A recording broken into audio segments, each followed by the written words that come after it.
சென்னை மயிலாப்பூர் இந்து சாஸ்வத நிதி நிறுவனத்தில் மோசடி செய்ததாக பாஜக கூட்டணி கட்சித் தலைவர் தேவநாதன் அண்மையில் கைது செய்யப்பட்டார்.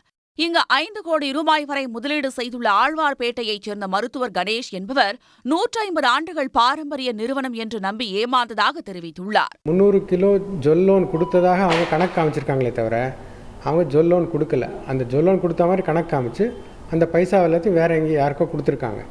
ஸோ அது யாருக்கு கொடுத்தாங்க, எப்படி கொடுத்தாங்கங்கிறத இனிமேல் போலீஸும் இஓடபிள்யூயும் நம்ம நீதித்துறையும் கண்டுபிடித்து எங்களுக்கு எல்லாருக்கும் நீதி கிடைக்குமாறு கேட்டுக்கொள்கிறேன். நீதிக்கும் நியாயத்துக்கும் என்றைக்குமே நமக்கு முக்கியத்துவம் கொடுக்கக்கூடிய ஒரு அரசாங்கம் நம்முடைய ஸ்டாலின் ஐயா அவர்கள் கண்டிப்பாக அதை செய்வாங்கன்னு நான் நினைக்கிறேன். அதிக வட்டி தருவதாக கூறி மோசடி செய்யும் நிறுவனங்களின் பட்டியல் தமிழ்நாட்டில் அதிகரித்துக் கொண்டே செல்கிறது.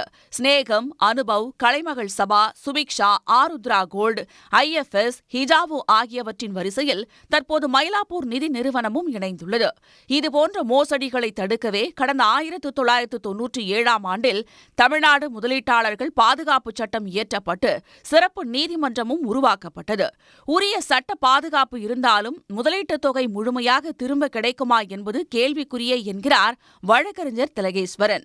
ஒரு நிதி நிறுவனத்திற்கு முதலீட்டாளர்களின் பணத்தை திருப்பி கொடுக்க முடியாதுங்கிற சூழல் ஏற்படுங்கிற ஒரு நிலை ஏற்பட்டால் கூட அந்த ப்ராப்பர்ட்டியை தற்காலிகமாக அட்டாச் பண்ணலாம். ஒரு செக்யூரிட்டி கொடுக்குற வரைக்கும் அதை அட்டாச் பண்ணி வைக்கலாம். அவங்க அப்படி கொடுக்கலன்னா சிறப்பு நீதிமன்றத்துக்கு போய் அதை உறுதிப்படுத்தி முதலீட்டாளர்களுக்கு பிரித்து கொடுக்கலாம். ஆனால் முதலீட்டாளர்கள் தாங்க முதலீடு செய்த அளவிற்கு திருப்பி கிடைக்குமா அப்படிங்கிறது கேள்விக்குறியான விஷயம்தான். அப்படி இது வரைக்கும் கிடைச்ச மாதிரியான முன்னுதாரணங்கள் எதுவும் இல்லை. தமிழ்நாட்டில் இதுவரை 1167 நிதி நிறுவனங்களால் 9,14,000 முதலீட்டாளர்களிடம் 14,346 கோடி ரூபாய் மோசடி செய்யப்பட்டுள்ளதாக புள்ளி விவரங்கள் கூறுகின்றன.